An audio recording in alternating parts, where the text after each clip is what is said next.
Hello everyone, welcome to our exam B. In today's class, we are going to practice some matching column questions. Matching column question एक new pattern question है. इसमें आपको दो columns में अलग अलग sentence के पार्ट दिए होते हैं.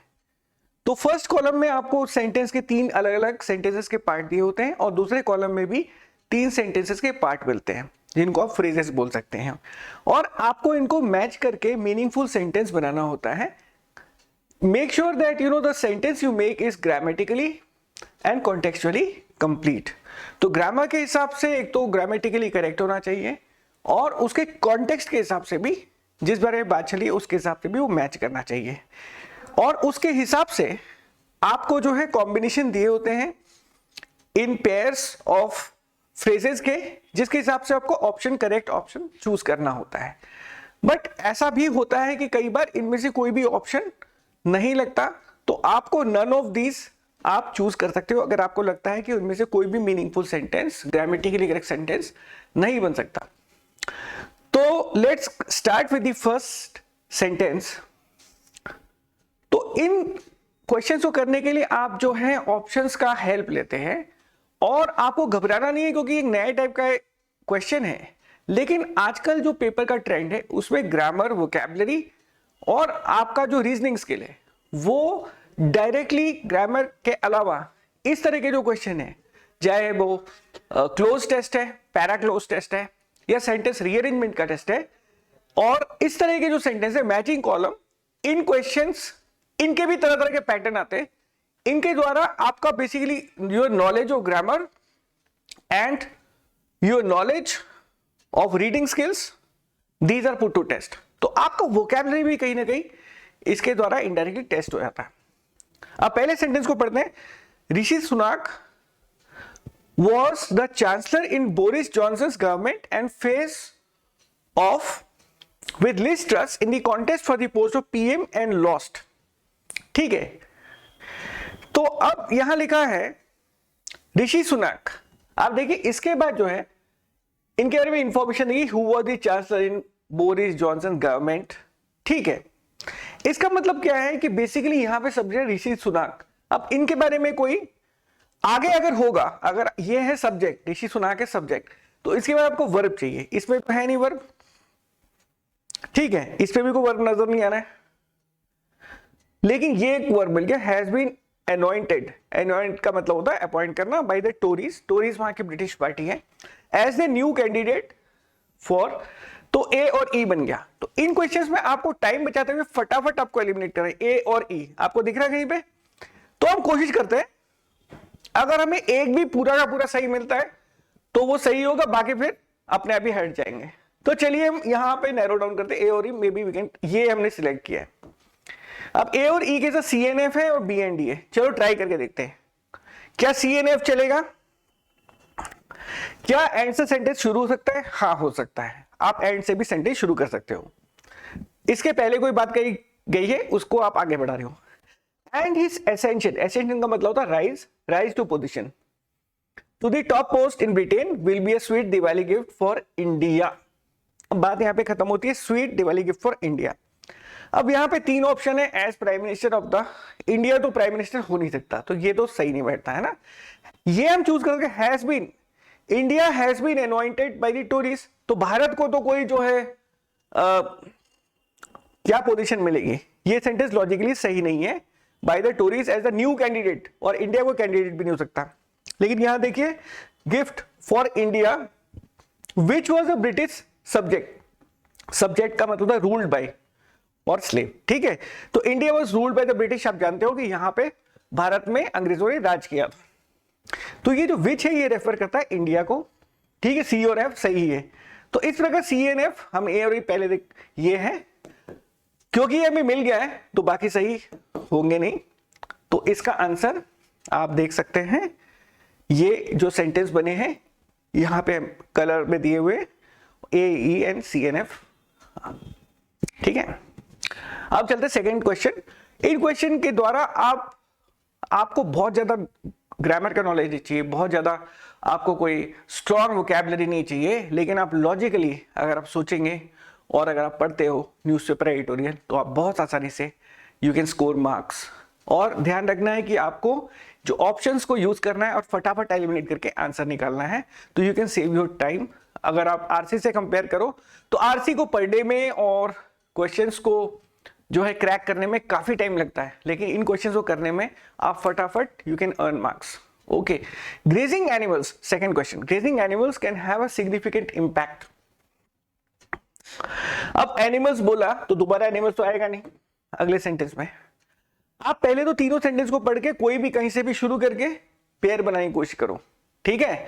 Grazing animals can have a significant impact on the stability of the soil, ये तो सही लग रहा है। On the stability of soil carbon in the grazing ecosystems finds a survey, ठीक है। ये सेंटेंस है ये ए और डी, तो यहां पे ए और डी है, लेकिन क्या ए और डी और कहीं पे भी है? हाँ, यहां पे भी है। अब कोशिश करें ए और डी के साथ क्या बी और ई मैच कर रहा है? चलो देख लेते, बी तो पढ़ना ही था, पढ़ लेते हैं।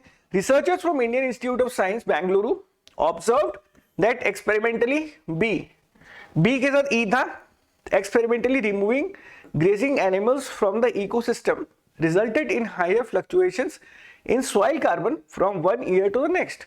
तो ये सेंटेंस ग्रामेटिकली सही है, ठीक है। और ये कोई बात करें किसी एक्सपेरिमेंट की, इंडियन इंस्टीट्यूट ऑफ साइंस आप जानते हो प्रीमियर रिसर्च इंस्टीट्यूट है, तो ये बात कॉन्टेक्चुअली भी सही है। दोनों कहीं साइंस की बात चल रही है, एक्सपेरिमेंट की बात चल रही है, ठीक है। और ये ग्रामेटिकली भी साउंड है। ऑब्जर्व दैट एक्सपेरिमेंटली, इसके बाद वर्ब का आईएनजी फॉर्म आएगा, नाउन फॉर्म जिसको जेरेंट बोलते हैं। Experimentally this is not in regular verb form, ठीक है। तो बी और ई भी सही है, तो इस प्रकार हमारा आंसर होगा ए डी एंड बी। क्योंकि हमें सही आंसर मिल गया है तो बाकी अपने आप हट गए, तो आप देख सकते हो ये है हमारा आंसर, और ये दो हैं हमारे sentence. Grazing animals can have a significant impact on, देखो इंपैक्ट के बाद जो है ये जो है ऑन ही आता है, preposition on the stability of soil carbon in grazing ecosystems, ठीक है। और दूसरा है researchers from Indian IIS Bengaluru observe that experimentally removing grazing animals from the ecosystem resulted in higher fluctuation in soil carbon from one year to the next. चाहते हैं अगले question में हम लोग आज 5 क्वेश्चंस की प्रैक्टिस करेंगे, और आप और प्रैक्टिस कीजिए क्योंकि एग्जाम करीब है, ठीक है। पहला सेंटेंस क्या है? One of the only 2 non-Americans in the Fortune magazine's 2012 list of the 12 greatest entrepreneurs of the time. One of the 2 non-Americans, हम किसी बंदे की बात करें तो आगे उसके बारे में होना चाहिए। अगर कोई भी इस तरह का फ्रेज होता है तो उसके बाद जो है रूल ऑफ मॉडिफायर ये कहता है कि फ्रेज के बाद जो पहला वर्ड होगा वो उसी व्यक्ति या वस्तु के बारे में होना चाहिए। तो यहां पे किसी का नाम होना चाहिए, यहां पे किसी का नाम है नहीं है, यहां पे बीच में शुरू हो रहा है और यहां पे भी नहीं है, तो इसका कोई पेयर मिल नहीं रहा, इसे छोड़ देते हैं। बी वाले को देखते हैं। That cured me from being a confused leftist, from being a confused leftist. इसका ना लेफ्ट एक आइडियोलॉजी होती है, जैसे कम्युनिस्ट लोग होती है, फ्रॉम लेफ्टिस्ट, इसका कोई जोड़ा मिल रहा है? When they were locked up for 4 nights in communist Eastern Europe, ये कोई पेयर नहीं बन रहा है। Via postcard to the chairman, इसका कोई इससे लेना देना है नहीं। From being a confused leftist to a determined compassionate capitalist। अब देखो ये जो है पेयरिंग हो सकती है, ये चीजों को लॉजिकली आप कंपेयर कर सकते हो। लेफ्टिस्ट और कैपिटलिस्ट दो पॉलिटिकल आइडियोलॉजी है, जो लेफ्ट की पॉलिटिकल थ्योरी को मानते हैं जैसे कम्युनिस्ट लोग होते हैं, और कैपिटलिस्ट वो होता है जो पूंजीवादी होता है, ठीक है। अब क्या ये ग्रामेटिकली सही है? बिल्कुल सही है। From being X, being a X to Y, ये ग्रामेटिकली सही है, प्रेपोजिशन भी सही है। तो बी और एफ हमें मिल गया है, बी और एफ हमें मिल गया है। अब इसको क्रॉस चेक करते हैं, बी और एफ तो एक ही में, तो क्या और ऑप्शन भी ट्राई करें? अगर हमें ये अगर प्रूव हो जाता है तो यही आंसर होगा। सी और ई को चेक कर लेते हैं। Sunak's mother in law Sudha meanwhile was Tata motors first female engineer after famously complaining, उन्होंने कोई शिकायत की वाया अ पोस्ट कार्ड, क्या ये सही है? Via post card to the chairman about the firm stimulation that a lady candidates need not apply. Stipulation का मतलब उनका इंस्ट्रक्शन था, ये बोल रहे हैं कि चेयरमैन का कि लेडी कैंडिडेट्स अप्लाई नहीं कर सकती, उन्होंने चिट्ठी लिखी, ऐसा कहते हैं via post card after famously complaining via a post card, तो ये फिट बैठ रहा है कहीं ना कहीं इन्हीं के बारे में, इसी चीज के बारे में बात हो रही है। Sunak's mother in law, Sudha meanwhile was Tata motors first female engineer after famously complaining के बाद via a post card to the chairman. ठीक है, ये ग्रामेटिकली भी सही है, सी और ई का जोड़ा बनता है, तो इसका मतलब this is the right answer. अगर आपको एक पूरा का पूरा सही पेयर मिल जाता है तो बाकी तरफ देखने की जरूरत नहीं है, you have hit the nail on mark. ठीक है, तो ये है, इस तरीके से है और इस तरीके से इसकी पेयरिंग हो रही है। ठीक है, अब चलते हैं नेक्स्ट, जो कि सेकेंड लास्ट क्वेश्चन है हमारा। India's news consumers trust in private TV news channels is relatively much lower than। अगर आप कोई भी much lower much higher than का इस्तेमाल करते हो तो इसके बाद ऐसा कुछ होना चाहिए जिसके आप कंपेयर कर सकें। ठीक है, ये तो एक कंजंक्शन से कनेक्टर से शुरू हो रहा है, ये कुछ बीच में कहीं से शुरू हो रहा है प्रेपोजिशन से, while the former is a third, but then के बाद जो वाइल नहीं आ सकता, दो दो कनेक्टर तो हो नहीं सकते, तो ए जो है इसका कुछ मेल नहीं पाया, तो छोड़ो, है ना। Notably their trust in online news websites is lower than even the private channels. अब यहां पे कुछ कंपैरिजन की बात है, online news website is lower than even the private channels, and ये टेलीविजन, अब यहाँ पे टीवी अचानक कहां से आएगा, एंड ये टीवी की तो वहां पे कोई बात है नहीं, as such continues to be the dominant news source, ना न्यूज सोर्स की बात है। और अचानक यहां पे जो है एंड भी लग नहीं सकता, एंड येट, क्योंकि ऐसा जो है येट, अगर एंड येट लगा रहे तो आपको कॉन्ट्रास्ट करना पड़ेगा। ठीक है, लेकिन आप इसमें देखो कि while the former is the third preferred source of addressing news, एक तो न्यूज की बात है, न्यूज चैनल की बात है। ठीक है, यहां पे भी चैनल की बात थी, यहां पे भी चैनल की बात है, न्यूज की बात है, न्यूज़पेपर की बात है, तो इसको लगा के देखते हैं। Notably their trust in online news websites is lower than even the private channels, while the forward का मतलब होता फर्स्ट यहां पे क्या है, ये था ऑनलाइन न्यूज वेबसाइट, इसका मतलब ये हुआ कि online news website is the third preferred source for accessing news after news channel. यहाँ पे भी चैनल की बात कर रहे थे आप, है ना, news channel and the newspapers despite a surge in smartphone, तो ग्रामेटिकली सही है, कॉन्टेक्स्ट के हिसाब से भी ये इसको कंप्लीट करता, बी और एफ हमें मिल रहा है। अब बी और एफ यहाँ पे है, इसको रखते हैं, लेकिन यहाँ पे फिर एक और बी एफ के साथ सी और ई, क्या सी और ई सही है देखना है हमें।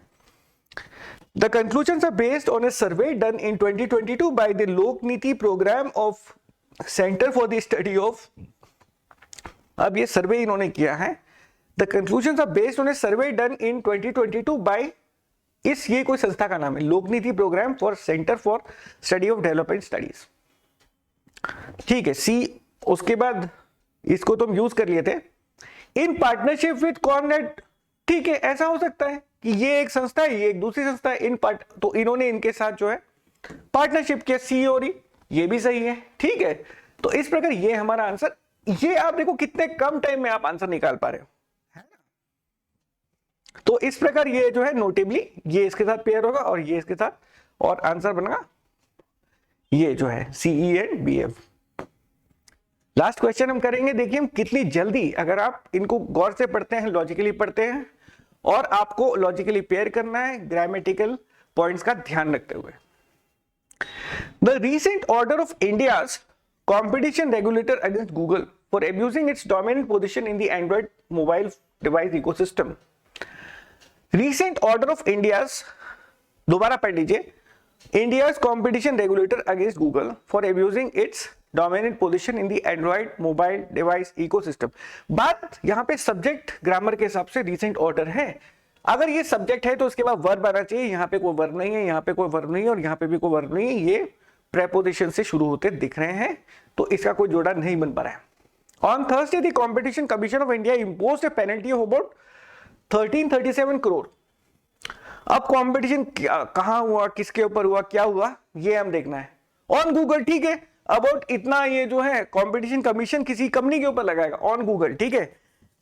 बट द डस्टिक ये इसको कंप्लीट नहीं करता। ऑन मोबाइल डिवाइसेस के ऊपर कोई फाइन कौन लगाएगा मोबाइल के ऊपर, ठीक है। बीओडी हमें मिल गया, बीओडी कहां पे है, बीओडी यहां पे और यहां पे भी है भाई। तो चलो देखते हैं इनमें से क्या ए और ई सही है। ए का तो कोई जोड़ा मिला नहीं तो ये इसको अलग करते हैं। अब सी और एफ को देख लेते हैं कंफर्म करने के लिए कहीं क्या ये बात सही है। लेट्स डबल चेक, ठीक है। ठोक बजा के हमें आंसर निकालना चाहिए। बीओडी को तो हम सिलेक्ट कर चुके हैं भाई, ठीक है। Google ensured that the users continue to use its search services. Google का आप इस्तेमाल कहां पे करते हो, ऑन मोबाइल डिवाइस। हाँ, हम कंप्यूटर में भी करते हैं, टैब में कर सकते हैं, डेस्कटॉप में कर सकते हैं और मोबाइल में भी करते हैं। दुनिया करती है गूगल को यूज। तो Google ensured that users continue to use its search services on mobile devices, which facilitated uninterrupted growth of advertisement revenue for Google। बात सही है, गूगल मिल गए। गूगल का सर्च आप जानते हो, ये लॉजिकली, कॉन्टेक्चुअली, ग्रामेटिकली बिल्कुल सही बात है। ऑन मोबाइल डिवाइसेस, ठीक है, you can use it, Google services on mobile devices. C और एफ कंफर्म हो चुके हैं, तो यही हमारा आंसर है। तो देखिए कितने फटाफट अगर आप इन क्वेश्चन को करते हैं तो आप स्कोर, आपके 4-5 नंबर कहीं नहीं गए और आप बड़े आराम से इनको स्कोर कर सकते हो कम टाइम में। You can relax and easily crack this questions in the exam, right. तो आप देख सकते हैं पेयर क्या बना, बी और D. On Thursday the competition commission of India imposed. अब आप देखो कि फाइन जब लगाया है तो fine today imposed, you impose a penalty। थोड़ा सा आपको रीडिंग से, ग्रामर का आपको नॉलेज जरूरी भी है। इसकी बिल्कुल अगर नॉलेज नहीं होगा तो आप गड़बड़ा जाओगे। तो फाइन इज इम्पोज्ड ऑन, ठीक है। तो ये पेयर बना बीओडी वाला जो है, ठीक है। और Google ensured that the users continue to use its search services on mobile devices, सी और एफ। तो ये हमारा आंसर है। तो गाइस, इसी तरह के वीडियोस को देखने के लिए आप हमारे चैनल को लाइक और सब्सक्राइब कीजिए and stay in touch. iExamB helps you to prepare 50% faster and make sure you continue to keep in touch. Happy learning. Thank you so much.